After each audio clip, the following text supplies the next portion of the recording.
बिस्मिल्लाहिर्रहमानिर्रहीम अस्सलामुअलैकुम all about electronics with me. मैं आपका दोस्त मोहम्मद बशीर एक और नई वीडियो के साथ आपकी खिदमत में हाजिर है। LG 21 inch flat screen television है ये। तो पावर देने के बाद, केबल लगाने के बाद इसमें आवाज़ तो ठीक आ रही है, लेकिन स्क्रीन में ना लाइट है ना डिस्प्ले है।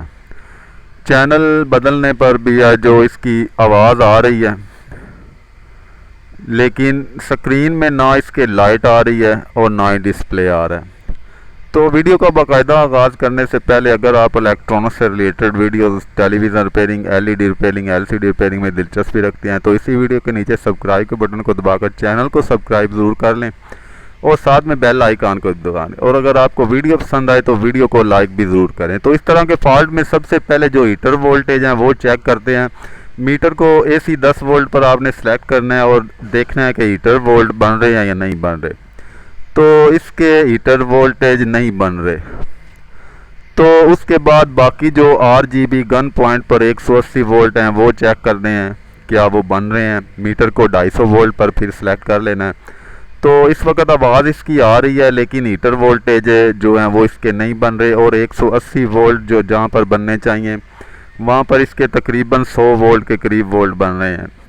RGB जो पॉइंट हैं रेड ग्रीन ब्लू के वीडियो आउटपुट के, उन पर 180 वोल्ट की जगह 100 वोल्ट बन रहे हैं। अभी आपको मैं दिखाता हूँ।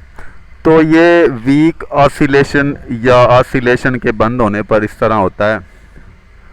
ये देखें यहाँ पर तकरीबन 80 के 75 वोल्ट बने, हालांकि यहाँ पर 180 वोल्ट होने चाहिए। तो 110 सप्लाई तो इसकी ओके बन रही है, लेकिन जो ऑसिलेशन बूस्टिंग के आउट वोल्टेज हैं फ्लाई बैक के वो पूरे नहीं बन रहे। हीटर वोल्ट पर बिल्कुल कोई वोल्ट नहीं है और जहाँ पर 180 वोल्ट होने चाहिए वहाँ 80-90 के करीब वोल्टेज बन रहे हैं। तो ये फॉल्ट जो है ज़्यादातर जो है ऑसिलेटर ड्राइवर सेक्शन के हिस्से में आता है, यानी कि जहाँ पर ड्राइवर ट्रांसफार्मर लगा होता है और छोटा ट्रांजिस्टर लगा होता है C2383 या 2482 जो भी नंबर किसी टेलीविज़न में हो। तो इसका फ्लाई बैक सेक्शन जो है वो बंद है।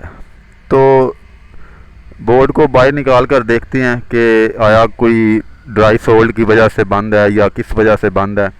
तो सबसे पहले जो हॉरिजॉन्टल आउटपुट ट्रांजिस्टर है उस पर वोल्टेज देखते हैं कि बूस्ट हो रहे हैं फ्लाई बैक में से गुजरने के बाद, क्योंकि फ्लाई बैक में दाखिल होते वक्त जो 110 वोल्ट हैं वो तो 110 पूरे रहते हैं, लेकिन उसमें से गुजरने के बाद जब कलेक्टर पर पहुंचते हैं तो वो 10-15 वोल्ट बूस्ट हो जाते हैं। तो इसके पूरे ही वोल्ट उस पर कलेक्टर पर भी आ रहे थे, बूस्ट नहीं हो रहे थे। मतलब इसका ऑसिलेशन ड्राइवर सेक्शन जो है वो बंद है, काम नहीं कर रहा। तो इसी तरह चेक करते करते थोड़ा सा मैंने बोर्ड को दबाया तो ये ऑसिलेशन इसकी बनना शुरू हो गई। मतलब बोर्ड में कोई कहीं किसी जगह पर लूजिंग थी। तो फ्लाई बैक के जो तमाम पॉइंट्स हैं उन्हें मैंने किनारों से खुरच कर जो है अच्छी तरह से रीसोल्ड किया। और ये जो ड्राइवर ट्रांसफार्मर लगा हुआ है ये देखें, वोल्टेज जो है वो बूस्ट नहीं होते, हल्का सा किसी वक्त हो जाते हैं, जब होते हैं तो फिर ये टेलीविज़न सेट ऑन भी हो जाता है। तो इसमें जो मेन मसला था वो तो था कि ये जो छोटा ट्रांजिस्टर लगा हुआ है हॉरिजॉन्टल ड्राइवर ट्रांसफार्मर के पास, जो ट्रांसफार्मर में से वोल्ट गुजर कर उसके कलेक्टर पर तकरीबन 13-14 वोल्ट जो आते हैं वो तो आ रहे थे, लेकिन जो बाइसिंग वोल्ट थे उस बाइसिंग वोल्ट पर एक छोटी सी कॉइल पीछे लगी होती है, वो कॉइल जो थी वो मसला कर रही थी अंदर से। मतलब उसका जॉइंट जो है वो उखड़ा हुआ था। तो वो ड्राइव पर लगी हुई मैंने कॉइल भी बदली। जो छोटे ड्राइवर ट्रांजिस्टर की बेस पर 1 से 1.5 वोल्ट आते हैं वो वोल्ट बंद होते थे। तो यहाँ पर थोड़ा सा दबाने पर ये ऑन हुआ, जिस वजह से मैंने हॉरिजॉन्टल सेक्शन के तमाम पॉइंट जो है रीसोल्ड कर दिए किनारों से।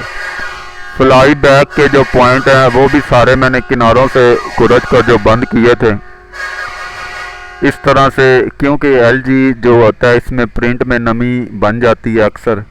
तो LG को जब भी आप रीसोल्ड करें किसी भी हसास एरिया को, जैसे ऑसिलेटर ड्राइवर एरिया या पावर सप्लाई एरिया, तो आप पॉइंट जो है किनारों से खुरच कर रीसोल्ड किया करें। तो ये छोटा ट्रांजिस्टर जो लगा हुआ है इस पर 50 वोल्ट पर मैंने मीटर की रेंज रखी हुई है, तकरीबन 14 वोल्ट 13 वोल्ट के करीब बन रहे हैं, तो ये बिल्कुल ठीक है। लेकिन इसकी बेस पर जो 1 से 1.5 वोल्ट जो सिस्टम आईसी की तरफ से आते थे, वो रास्ते में पीछे एक कोयल लगी हुई थी, उस कोयल में से बाज़ दफ़ा मिसिंग हो रहे थे। तो फिर वो कोयल जो है वो मैंने किसी और बोर्ड से निकाल कर लगा दी। आप जंपर वायर भी लगा सकते हैं, थोड़ा सा मसला बनेगा जंपर वायर लगाने पर, लेकिन कोयल ही लगानी चाहिए। और तमाम एरिए को मैंने रीसोल्ड किया। रीसोल्ड करने के बाद जो है इसकी बूस्टिंग जो है वो ऑसिलेशन सेक्शन की बनना शुरू हो गई। तो उसके बाद फिर जो है टेलीविज़न सेक्शन ने बिल्कुल ठीक काम करना शुरू कर दिया। तो इस तरह के फॉल्ट में अगर आउटपुट सप्लाइयाँ फ्लाई बैक की कम बन रही हो, तो फ्लाई बैक के ड्राइवर सेक्शन यानी ट्रांसफार्मर वाले एरिए को सबसे पहले तो आपने रीसोल्ड करना है। उसके बाद ही जो ड्राइवर ट्रांजिस्टर है उसमें कोई लीकेज या फिर बाइसिंग में कहीं से मिस प्रिंट भी हो सकता है। तो इस तरह के फॉल्ट में जो है आपने अगर फ्लाई बैक के आउटपुट वोल्टेज पूरे ना बन रहे हो, तो ड्राइवर सेक्शन जो है ऑसिलेटर ड्राइवर, उसमें आपने नुक्स को तलाश करना है। LG फ्लैट स्क्रीन मॉडल है, तो टेलीविज़न सेट अल्हम्दुलिल्लाह बिल्कुल ओके हो चुका है। काफ़ी देर मैंने इसे चलाकर चेक भी कर लिया।